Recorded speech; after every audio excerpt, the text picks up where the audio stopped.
Здравейте, аз съм Антон Груев, вие сте с Футуризъм по Bloomberg TV България. Предаване за теми, които определят бъдещето и вече променят настоящето. В днешния епизод основната ни тема са агентите с изкуствен интелект. Мой гост е Майкъл Болстрич, главен изпълнителен директор на Exadel, глобален технологичен лидер в областта на AI с над 20 годишен опит в инженерните иновации и дигиталната трансформация. С него ще коментираме какъв тип задачи могат да изпълняват агентите, колко време и пари спестяват на компаниите и как работата с AI служители ще променя функцията на хората. Преди разговора обаче, ето някои водещи теми от света на науката.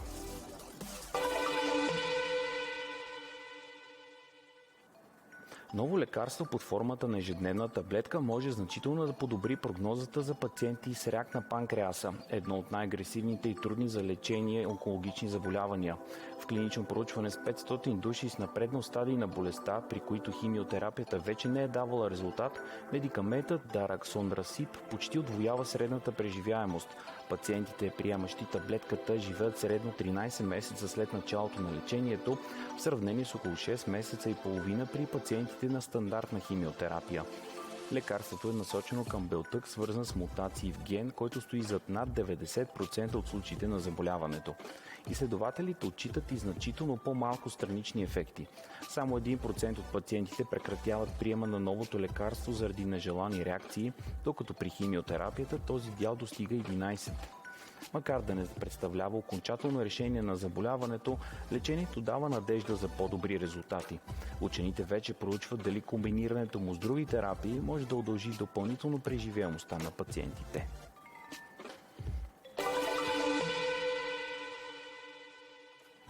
Учени смятат, че са разбрали на какво се дължи добрата ориентация на гълъбите. Според тях причината са специални клетки в черния дроб, чрез които те могат да усещат магнитното поле на Земята и това действа като своеобразен вътрешен компас. Тези клетки са известни като макрофаги, част от имунната система, чиято задача е да разграждат старите чревни кръвни клетки. При този процес в тях се натрупва желязо, което ги прави чувствителни към магнитни полета. За да открият източника на тази чувствителност, учените изследват различни органи на гълъбите – очите, човката, мозъка, черния дроб и далака. Резултатите показват, че именно черния дроб съдържа най-висока концентрация на желязо и реагира най-силно на магнитните полета. Допълнителните анализи сочат макрофагите като причината за това явление. Следващата стъпка е да се провери дали тези клетки участват в ориентацията. Според учените, възможно е и други животни, а дори и хората да реагират на магнитните полета по начини, които все още не са напълно изяснени.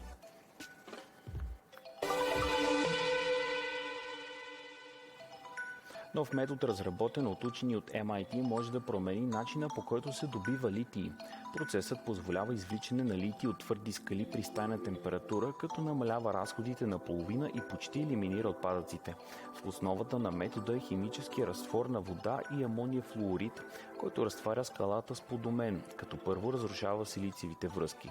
Така литият се отделя без нужда от изпичане при висока температура или агресивни киселини, използвани в традиционния добив.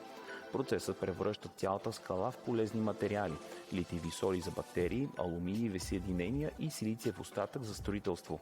Важен елемент е затворената верига. Отделеният амоняк се улавя и връща обратно в процеса, който позволява непрекъснато рециклиране на реагента и минимални отпадъци. Методът е тестван върху 17 различни находища и работи успешно във всички случаи, като достига конкурентна цена спрямо сегашните технологии. Учени и инженери вече работят по комерциализацията чрез нова компания, която цели мащабно внедряване на технологията.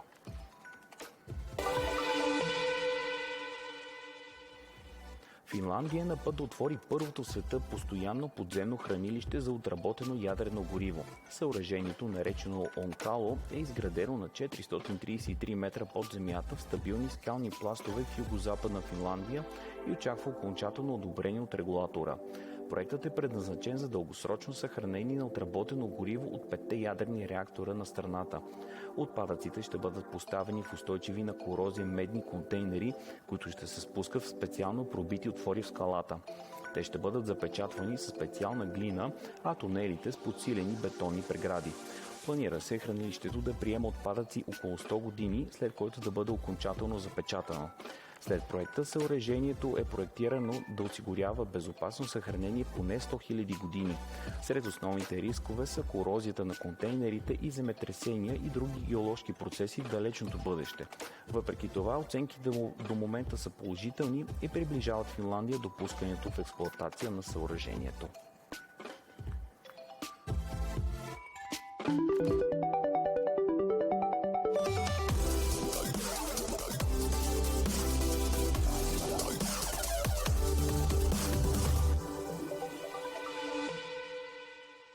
По-късно в предаването ще се върнем към някои от тези новини, а сега е време за интервюто с Майкъл Болстрич за AI агентите. Hello, Michael. Thank you for being... Здравейте, Майкъл. Благодаря, че сте тук. Много хора свързват изкуствения интелект с чат-ботове и алгоритми, които пишат код. Какво уличава вашия агент Колик от това, което имаме сега? Exadel съществува от 25 години и специализира в софтуерното инженерство. В края на 2024 година навлязохме в посоката, в която искахме да се развиваме в света на изкуствения интелект. Огледахме се и си казахме, че има много неща, които се променят, а автономното инженерство беше една от тези тенденции. Затова се заехме да създадем продукт, който представлява автономен инженер. Но ние го наричаме Exadel Colleague, защото той е колега. Ние не сме обвързани с конкретен голям езиков модел, с конкретен подход за програмиране с AI или с конкретен агент. Това, което правим, е да работим в рамките на собствена методология за жизнения цикъл на разработката на софтуер, за която е подадена патентна заявка. Софтуерно дефиниран жизнен цикъл. Работим съвместно с тези технологии по начин, който е създаден да намалява използването на токени. Днес, когато внедряваме AI решения, знаем, че с увеличаването на броя на токените нарастват и разходите. Затова създадохме Colleague така, че да намалява разходите за токени, като същевременно запазва един много важен принцип – човекът да остава в процеса на вземане на решения. Каквото и автономно инженерство да правите, каквото и да създавате, винаги искате човекът да бъде част от процеса. Именно затова проектирахме Colleague с този принцип. Colleague е универсален инструмент. Той е създаден така, че да бъде напълно функционален в корпоративна среда и да може да бъде внедрен изключително бързо. В кой момент AI престава просто да помага и започва да се държи като истински член на екипа, като истински колега? Благодаря за този въпрос, защото именно за това го нарекахме Colleague. Интересно е, когато преминаваш през процеса на избор на име за даден продукт. Colleague ни се стори много добро име, звучи... Много естествено. Точно така, защото когато в крайна сметка събирате екип от инженери, искате да имате и колега, AI агент, който работи редом с вас като инженер. Той мисли като инженер, разработва като инженер, работи съвместно с инженера, комуникира с него и именно тази агентност прави изкуствения интелект естествен за работа. Когато внедрявате агентни системи като Colleague, инженерите се чувстват комфортно.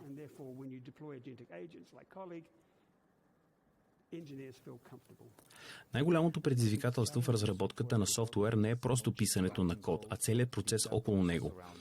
Къде всъщност се случват най-големите загуби на време и ресурси? В коя част от процесите? Нека вземем за пример продуктивността. Интересното е, че когато един инженер използва, например, Claude, имате инженерен отдел от 100 души, всички го използват по различен начин. Някои го използват в 80% от работата си, други в 20%, трети само за определени задачи. Липсва общ подход към използването му. Това, което ние се опитваме да постигнем, е именно тази общност и последователност, когато обединим всичко на едно място, независимо на какво ниво на продуктивност използват инструмента различните хора, работата се свършва по-бързо и много по-ефективно. Разполагаме с много добри статистически данни за това, което Colleague постига. Можете ли да споделите някои от тези данни с нас? Колко голяма е възвръщаемостта на инвестицията и колко големи са спестяванията? Споменахте токените и разходите, свързани с тях. Много добър въпрос. Появи се дори нов израз – токен максинг, или когато използваме всички налични токени. Да кажем, че изпълняваме определена задача директно с Claude и след това изпълняваме същата задача чрез Colleague, използвайки Claude. При равни условия Claude използва 100 токена. Colleague върши същата работа, дава същия резултат, но по-бързо и с около 40 токена. Това означава приблизително 60% намаление на използваните токени, което води до много съществени икономии. Как изглежда един работен ден с Exadel Colleague? Когато екипът започне работа сутринта, кои задачи вече са изпълнени от AI агента и как протича денят от там нататък? Един ден от живота на автономното инженерство. Предимството на Колик е, че работи 24 часа в денонощието, 7 дни в седмицата. Ако пишете код с Клод или друг подобен инструмент, когато затворите лаптопа си, работата на практика спира или изчаква до следващата сутрин, когато трябва отново да отговаряте на заявки и инструкции. С Колик можете да възлагате множество задачи, които той да изпълнява през нощта, докато не сте на работа. Например, прегледай библиотеката ми с грешки, анализирай ги, реши ги и сутринта ми покажи само тези, които изискват моята намеса. Същото важи и за преглед на код, за писане на код и за много други дейности. Именно това е разликата в начина, по който работи Коли като агент на система. Навлизаме ли в етап, в който ще виждаме AI екипи и дори автономно управлявани компании? Смятам, че агентните AI системи, колеги, както ги наричаме в нашия случай, ще означават екипи. Вярвам, че екип, който преди е бил съставен от 8 инженери, може да се превърне в екип от 6 инженери и 2 колеги или 4 инженери и 4 колеги. Тези колеги ще бъдат конфигурирани според нуждите и динамиката на екипа. Може би ще имаме нужда от повече тестване, може би от повече програмиране, може би от повече разработка или от повече създаване на човешки истории. Ще конфигурирате своите колеги така, че да работят по задачите, които трябва да бъдат изпълнени в рамките на конкретния спринт. Другото предимство на Колик е, че внедряването става много бързо, за около 30 минути. Когато искате да го използвате, просто го отваряте, възлагате му задача чрез заявка в Jira и той започва работа. Как AI променя начина, по който гарантираме качеството и сигурността на софтуера? И по какво се различава от другите AI агенти, които на практика просто обикалят из интернет? Много добър въпрос. Както по отношение на качеството, така и на сигурността. Това са много важни теми. Нека първо започнем с качеството. Когато говорим за решение като Колик, използваме понятието брой човекочасове еквивалентни на извършената работа. Ако дадена разработка би отнела 100 часа работа, Колик би я изпълнил за около 40 човекочаса. От 100 часа до 40 часа. Ще кажете, че това е чудесно, огромно увеличение на продуктивността, но остава въпросът за качеството. Как гарантирате качеството на резултата? С други думи, увеличили сте продуктивността повече от 2 пъти. Как гарантирате качеството на резултата е изключително важен въпрос. Именно затова принципът, че човекът да остава в процеса е нещо, в което убедено вярваме при Колик. Необходимо е да има човек, който да се увери, че създаденото, описаното и предоставеното съдържание е действително одобрено от човек. Този човек е много важен, защото ние работим в корпоративни среди с собствени ограничения и правила, с собствена инфраструктура за сигурност, с собствени големи езикови модели, които не използват външни модели. Това прави сигурността много по-лесна за гарантиране, но тези две неща, качеството и сигурността, вървят ръка за ръка. Сигурността е голям и все по-нарастващ въпрос. Смятате ли, че човекът, който трябва да одобрява работата на алгоритъма, един ден може да се превърне в пречка за производителността на компаниите? Това е много добър въпрос. Изключително интересна тема за разговор, защото ако имате огромен обем резултати, които се генерират и трябва да прегледате всички тях, именно това се превръща в ограничението. Ето защо структурата на екипа, която изграждате около инженери с принципа човекът в процеса, а инженерният талант, между другото, е невероятен, и автономният агент трябва да бъде балансирана, докато хората опознават начина, по който работи Колик, начина, по който искат да се извършва разработката, както и какво да му се доверяват и какво не. Ролята на човека ще се променя и обемът работа, който той трябва да извършва, също ще се променя.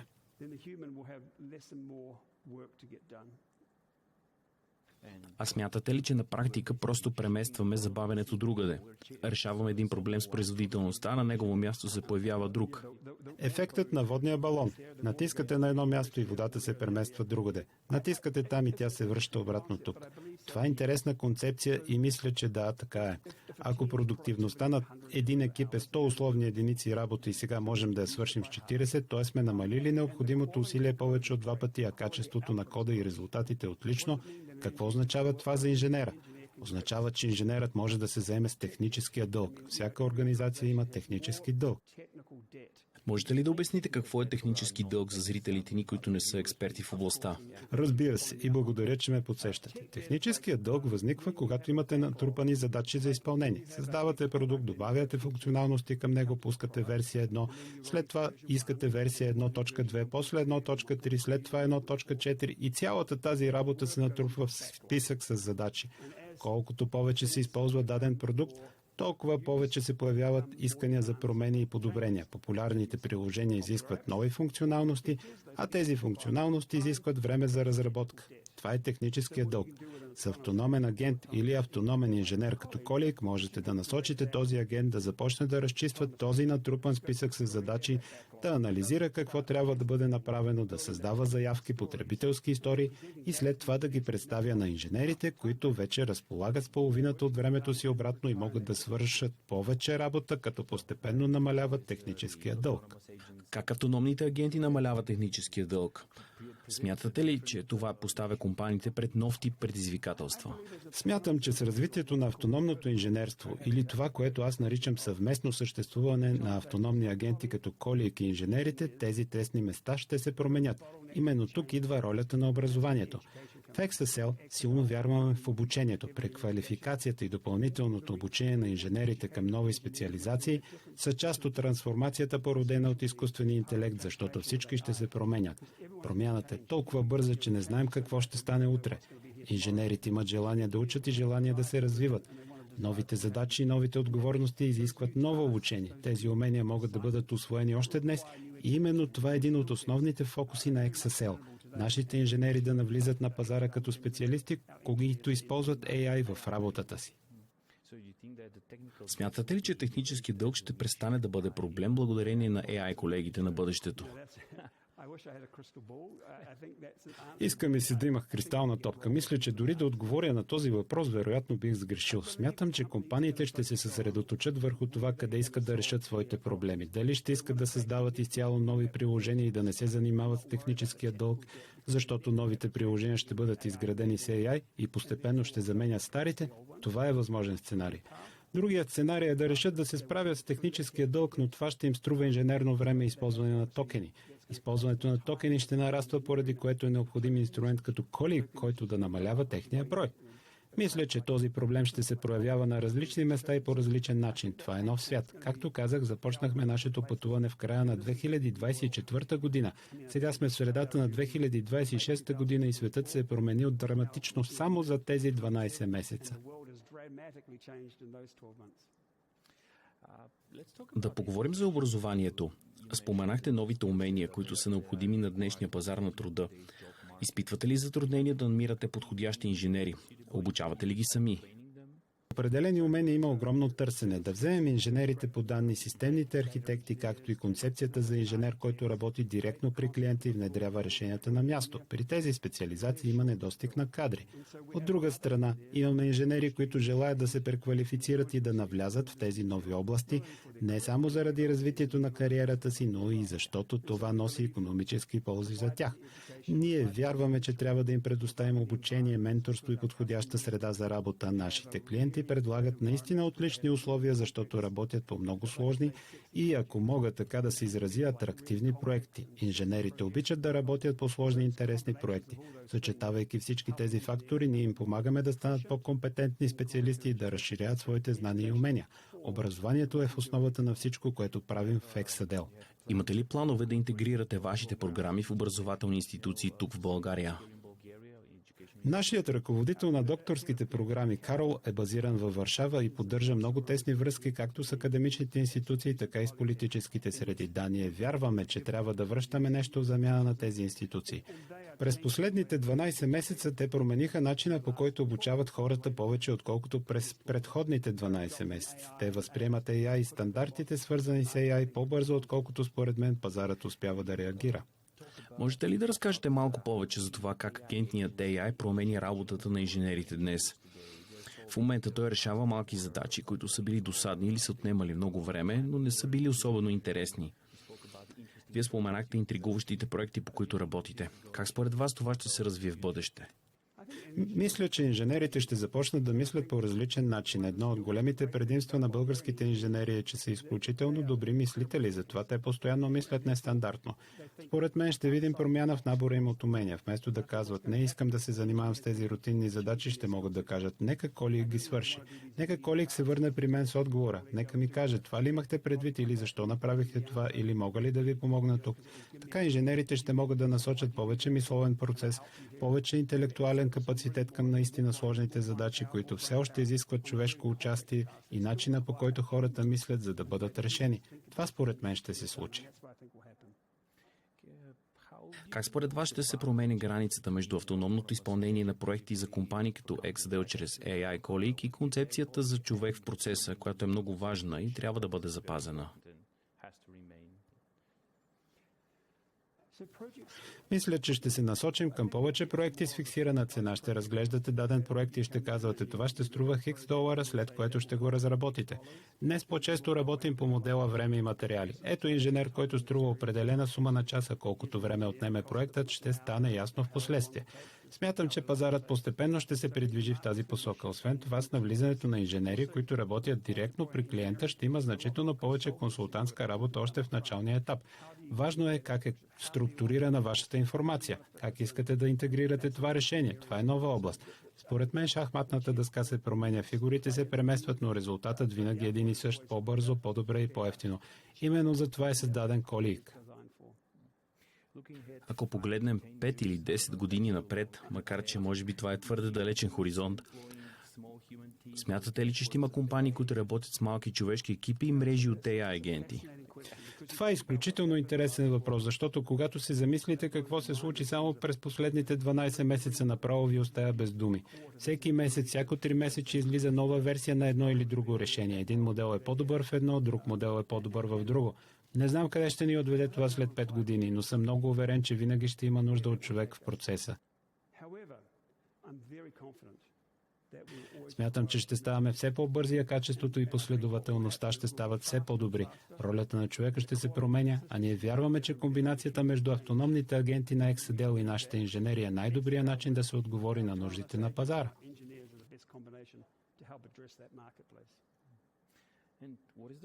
Кое е онова нещо в бъдещето на AI агентите, което обществото подценява?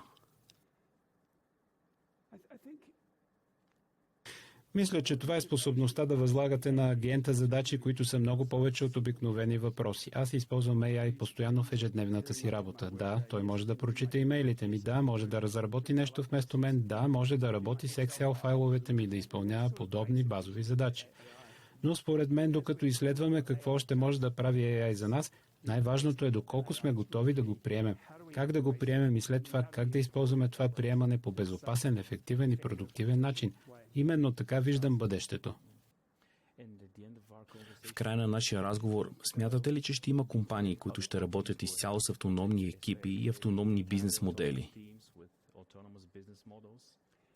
Разгледахме внимателно нашата конкуренция и смятаме, че сме доста пред останалите. Нашата визия за Colleague е да изградим автономна фабрика за софтуерно инженерство. В нея ще има агенти, които ще бъдат готови за работа.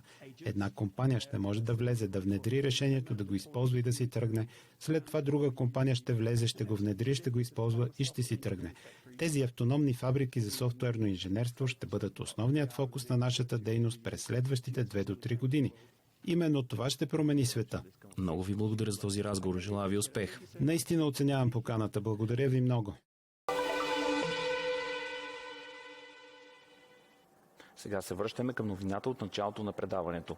Ново проучване може да даде отговор на една от най-големите загадки в животинското царство. Как гълъбите използват магнитното поле за ориентация? Според учените, добрата ориентация на гълъбите се дължи на специални клетки в черния дроб, чрез които те могат да усещат магнитното поле на Земята и това действа като своеобразен вътрешен компас. Тези клетки са известни като макрофаги, част от имунната система, чиято задача е да разграждат старите червени кръвни клетки. При този процес в тях се натрупва желязо, което ги прави чувствителни към магнитни полета. Изследователите знаят от десетилетия, че прелетните птици и пощенските гълъби използват магнитното поле на Земята, за да се ориентират, но досега не беше ясно как го възприемат. Сред основните хипотези са били идеите, че птиците виждат магнитните полета чрез светлочувствителни молекули в очите или ги усещат чрез магнитни частици в човката, но нито една не е потвърдена с експерименти. За да открият източника на тази чувствителност, учените изследват различни органи на гълъбите – очите, човката, мозъка, черния дроб и далака. Резултатите показват, че именно черният дроб съдържа най-висока концентрация на желязо и реагира най-силно на магнитни полета. Допълнителните анализи сочат макрофагите като причината за това явление. Следващата стъпка е да се провери дали тези клетки участват в ориентацията. В експерименти с обучени гълъби учените установяват, че след отстраняването им птиците губят ориентация в облачни дни, когато слънцето не се вижда. При ясно време обаче те продължават да намират пътя си към дома, вероятно използвайки слънчевата позиция. Учените установяват още, че богатите на желязо клетки се намират съвсем близо до нервни влакна, което подсказва как информацията може да достига до мозъка. Все още обаче не е ясно как точно тези сигнали се обработват и се превръщат в насока за движение. Според изследователите, откритието може да помогне за по-доброто разбиране на ориентацията при животни като акулите, които се движат без помощта на светлина. Възможно е и други животни, а дори и хората да реагират на магнитните полета по начини, които все още не са напълно изяснени.